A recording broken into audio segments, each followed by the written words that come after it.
The transport ship landed with a loud hiss. Jack Cross stepped down onto the dusty ground of Station Cora 9. It was a small alien outpost, far from Earth, far from the war, and far from trouble, or so he thought. He came here only to trade. Nothing. More. He adjusted the old leather jacket over his shoulder and looked around. Tall metal buildings stretched toward a gray sky. Alien workers walked past him with lowered heads. No one smiled. No one spoke. Something felt wrong. Jack walked through the main street. The markets were open but quiet. No music, no noise, just silence. Even the aliens looked afraid. That's when he heard it. A scream, faint, but sharp. A sound of pain. Jack stopped.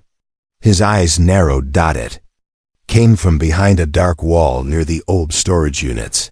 No one else reacted. The aliens kept walking, heads down, pretending they heard nothing. Jack turned his head. Another scream. This time weaker, but real. He walked slowly toward the sound. A thick, rusted wall stood in his way. Behind it was a small alley, covered in shadows. He moved closer. The air felt colder here. The smell, oil, blood, and something worse. He looked around. No cameras, no guards. Just silence. He placed his hand on the wall, cold metal. He stepped into the alley. That's when he saw it. A cage, small, rusted, hidden in the corner. Inside it, something moved. Jack's breath caught. It was a girl. An alien girl. She looked no older than 12 by human standards. Her skin was pale blue, covered in bruises. Long white hair, dirty and matted, fell over her eyes. Her arms were tied. Her legs too. She had no clothes, just rags. Chains held her to the bars, and her eyes. They were open, empty, like she had given up. She didn't cry anymore. She just stared. Jack stepped closer. She didn't move. Didn't blink. Like she expected more pain. "Hey," Jack whispered softly. "It's okay. I'm not here to hurt you." The girl flinched, just a tiny bit, but didn't speak. He crouched down, voice calm. "What's your name?" No answer. Then from the shadows above, a voice called out, "Back away, human." Jack stood up quickly. A large alien guard stepped forward. His skin was rough and yellow, eyes sharp like knives. "What's this?" Jack asked, pointing to the cage. "Nothing," the guard growled. "Old trash, left behind." "She's alive." "Barely," the alien chuckled. "Not for long." Jack's fists clenched. "Why is she tied up like that?"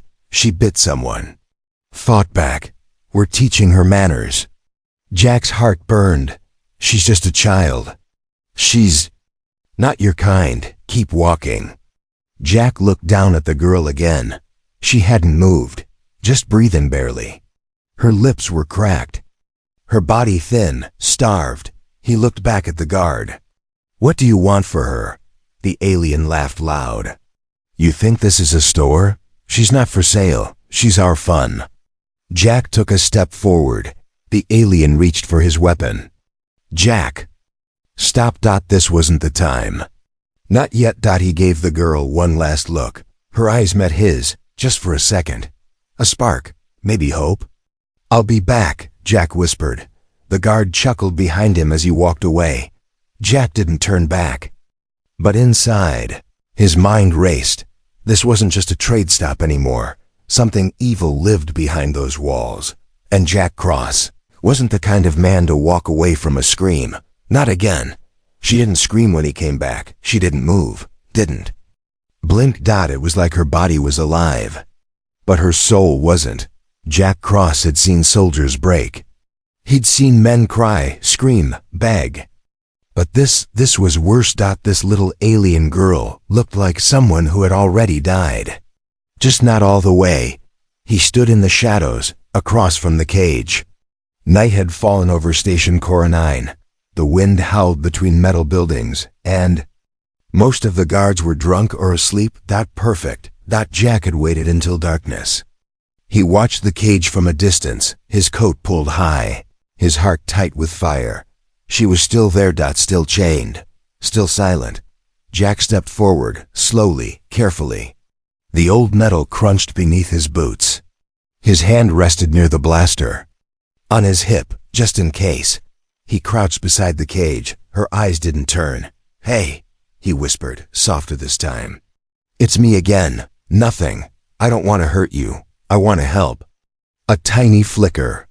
Her ear twitched. Jack reached into his jacket and pulled out a wrapped piece of dried fruit. "It's food. You need to eat." He placed it through the bars. It landed next to her hand. Still, she didn't move. Jack waited. And then slowly her fingers crept forward. Weak, shaking. She touched the fruit, pulled it in, sniffed, then took a tiny bite. She chewed. Tears didn't fall. But Jack saw something. Worse. Her eyes. They wanted to cry. But they didn't know how anymore. He whispered, "What did they do to you?" Suddenly she flinched. Her eyes turned sharp. She dropped the food and backed into the corner. Then Jack heard it too. Heavy boots. A guard. Jack stood up fast and stepped back into the shadows. The same yellow-skinned alien from before stomped over, drunk and grinning. He looked down at the girl and smacked the cage. "Still breathing, huh?" he growled. The girl didn't respond. The alien laughed and unlocked the cage door. Jack's blood turned cold. She tried to crawl back, but she had nowhere to go. "No," Jack whispered, hand gripping his blaster.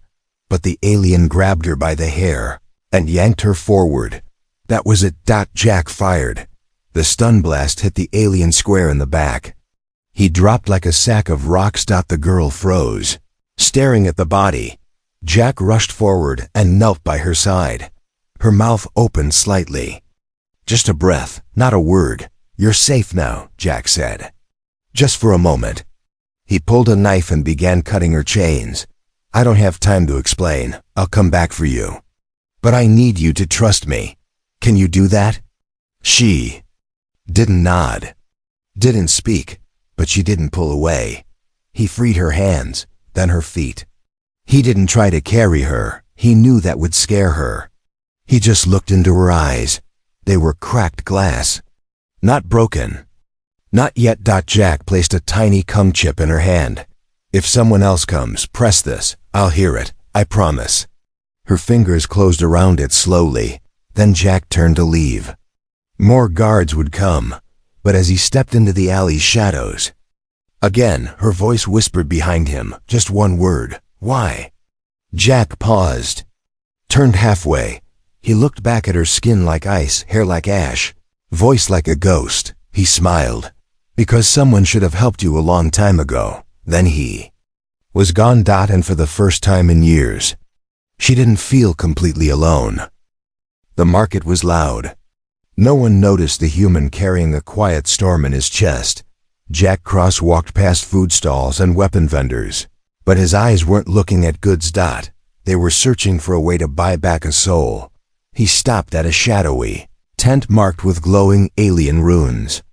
It smelled like smoke and oil-old deals. Dirty hands.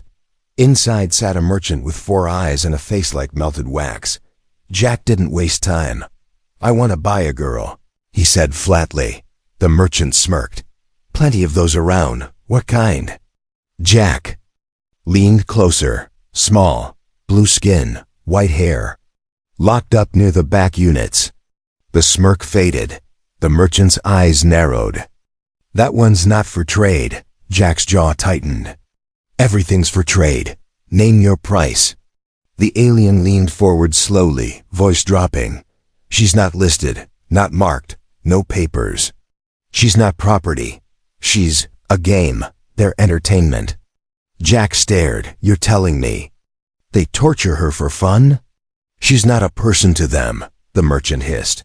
"She's nothing, not even a slave. Just something they pass around, practice pain, break bones. Listen to her scream." Jack's fist tightened until his knuckles cracked. He turned without another word. The merchant called after him, "You didn't hear it from me." But Jack didn't respond.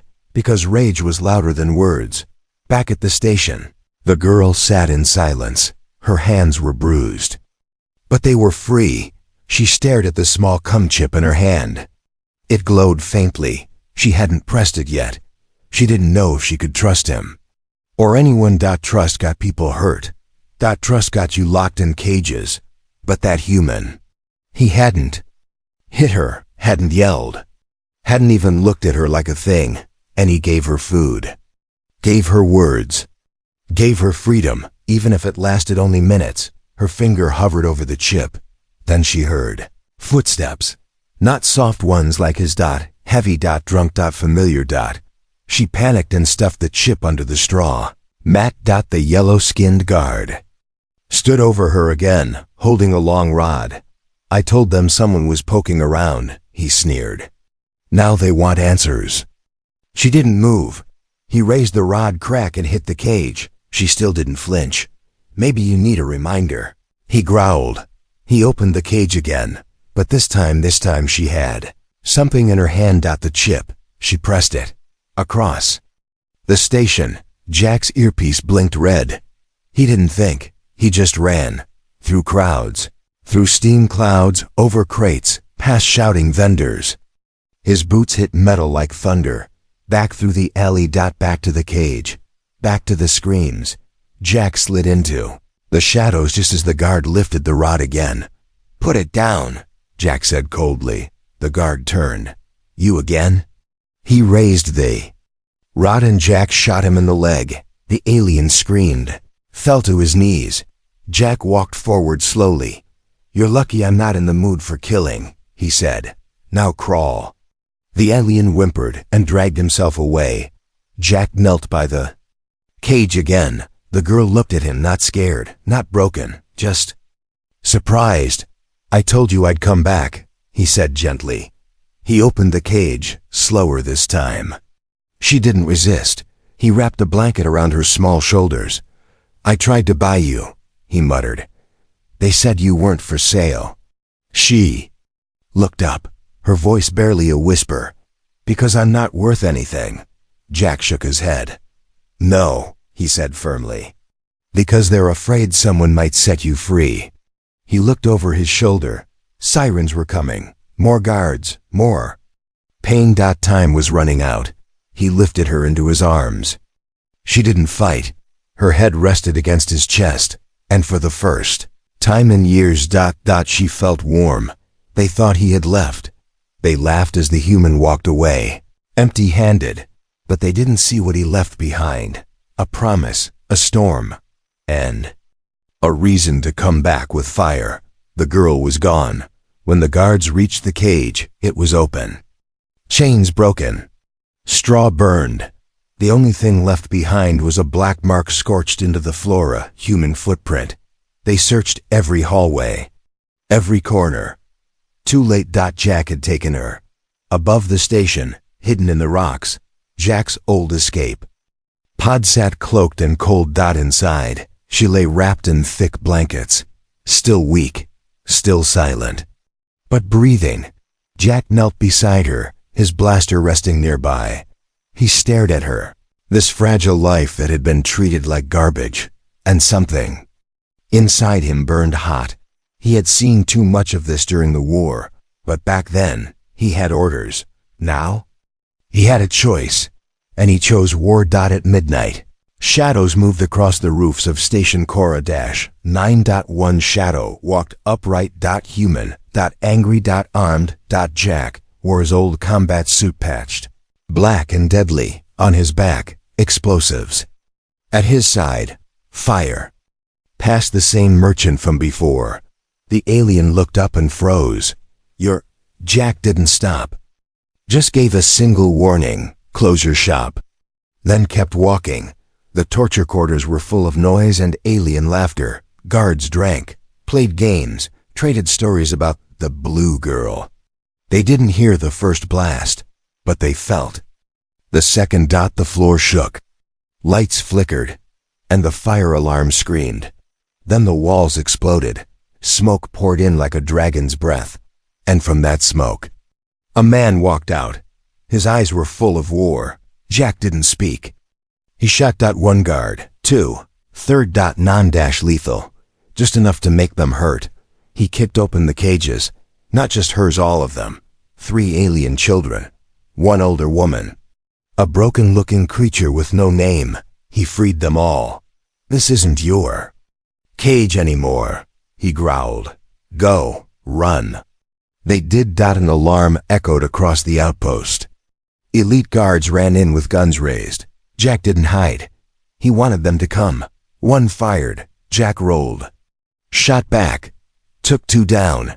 He ducked behind a wall and pulled out his last explosive. He looked at it, then at the symbol painted on the station wall, an old alien word that meant control. He smiled. Not anymore.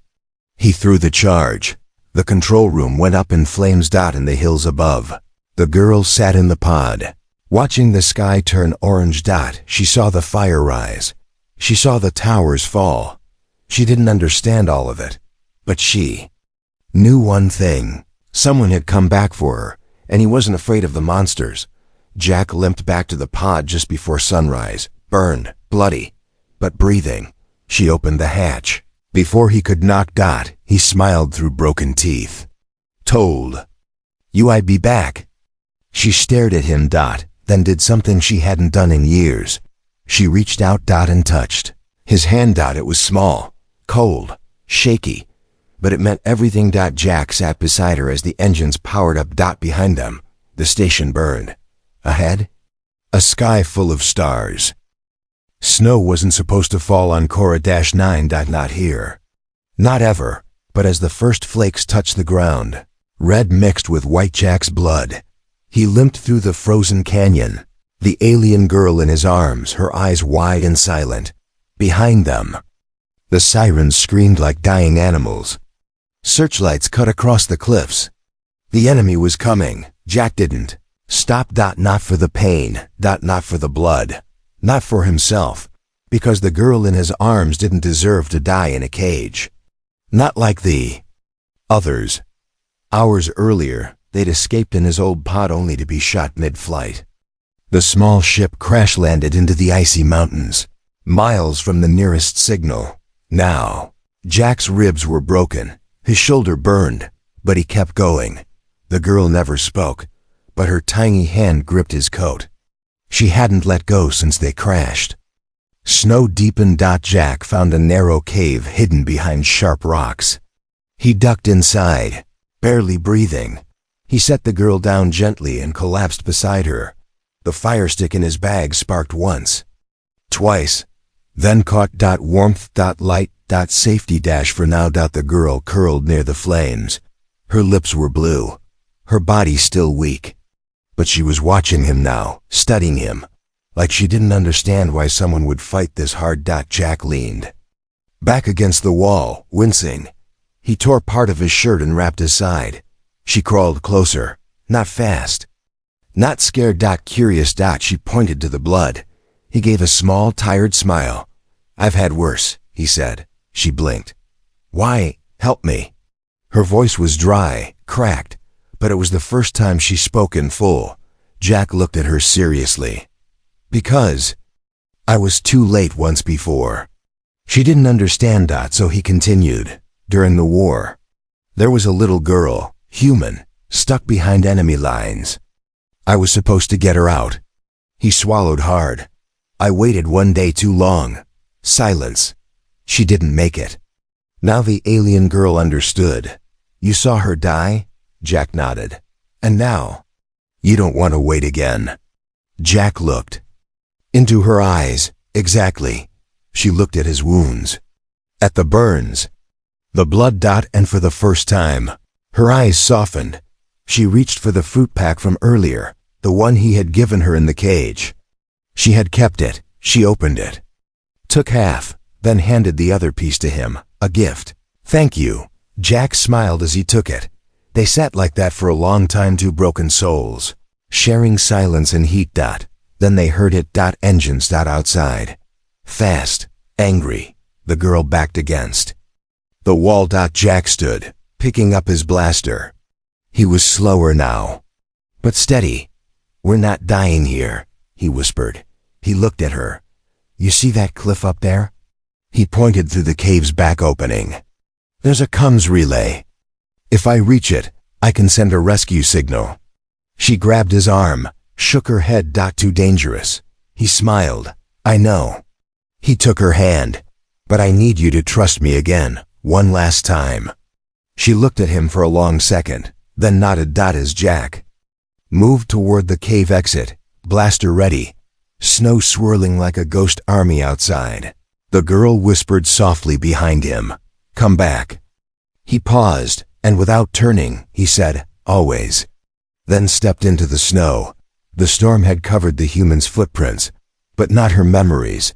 She sat alone in the cave, arms wrapped around her knees, listening to the wind scream like the voices from her past. So many voices, some begging, some broken, some gone. She was never supposed to survive. She remembered them telling her that, again and again. "You're weak. You're useless. You'll die like the others."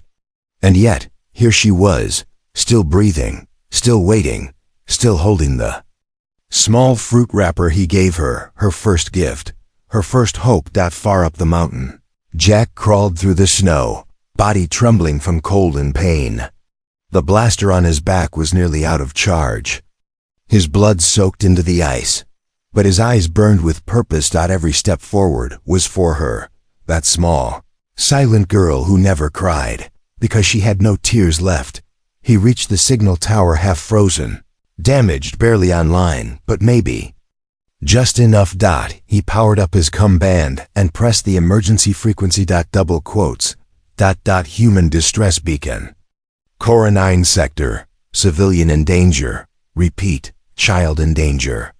No answer. Static. Then a pin. Weak. But real. He smiled.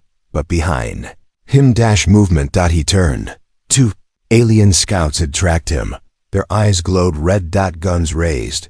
Jack raised his too, but his hands shook. He couldn't win this fight. Not alone. But he didn't run, because she needed him to stay standing, even if it meant dying. Back in the cave, the girl shivered. Then something snapped. Not in fear. In memory.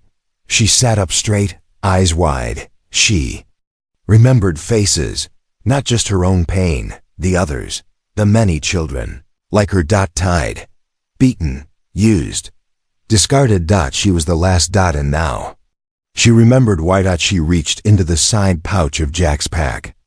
He'd shown her once how to use the tiny tracking chip. She pressed it. It beeped. Location sent. Then she stood. Small. Barefoot. But no longer frozen, because the one person who had ever helped her was in danger. And for once, it was her turn to walk through the storm. At the tower, Jack fired. First hit one alien in the leg. The second tackled him to the ground. Jack's head hit ice. Vision blurred.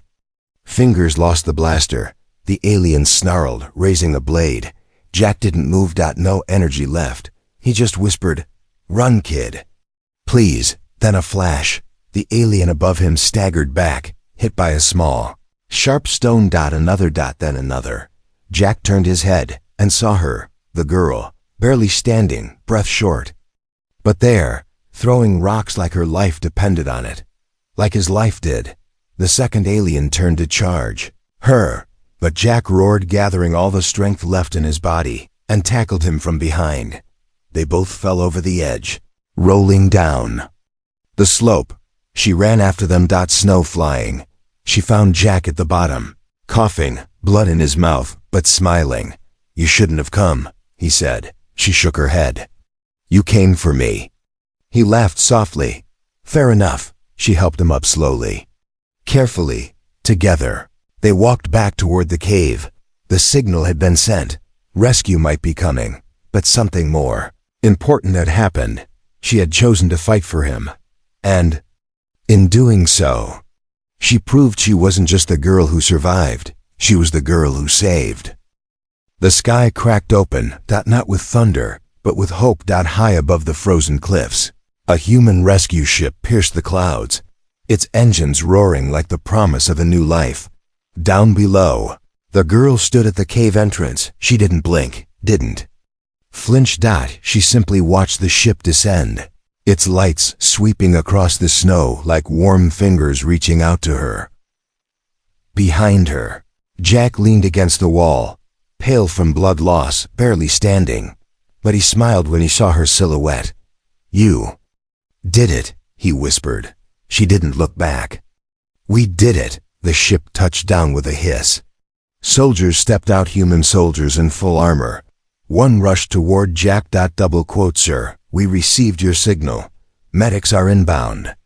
Another stopped beside the girl. He stared, then crouched. You hurt?" he asked gently. She looked at him, then pointed back at Jack. "Help him first." Inside the rescue ship, Jack lay on a stretcher as medics treated him. Tubes, bandages, warm air. The girl sat beside him, still wrapped in his coat, but her eyes were different now. Not empty, not afraid, just quiet strength. One of the human officer sat across from her. "We scanned the area. That outpost is finished. Fires destroyed most of it." He paused. "We also found bodies, small ones, children." The girl didn't speak. She just nodded. The officer looked down. "I'm sorry," then he asked, "do you have a name?" Silence. Then softly she spoke. "They called me nothing." The officer blinked. Jack, half awake, turned his head. "That's not your name." She looked at him. He smiled weakly. "Pick your own. Start new." She thought for a long time, then whispered, "Sira." Jack's eyes lit up. "Sira, that's beautiful." She nodded. For the first time in her life, she had chosen something, and no one could take it away. The rescue ship left the frozen world behind, but Sira didn't sleep. She sat at the window, watching stars pass by. Behind her, Jack rested, alive. Healing. Ahead of her, Earth waited, a place she'd never seen, a place she'd only heard stories about, a place where cages didn't exist, where her scars wouldn't make her worthless. Where no one would ever call her nothing again. 2 weeks later, Earth, sunlight touched her skin for the first time. Real sunlight, warmth, air, life. Jack walked beside her with a cane, still limping but smiling. "Welcome home," he said. She stared at the sky. Blue, endless. Then she looked at her hand. No chains, just fingers open and free. She turned to Jack and did something she had never done in her life. She smiled, then whispered, "You didn't just save me." He raised an eyebrow. "No, you gave me back to myself." Far across the galaxy, on the ruins of Coronine, the wind blew through what was once a prison.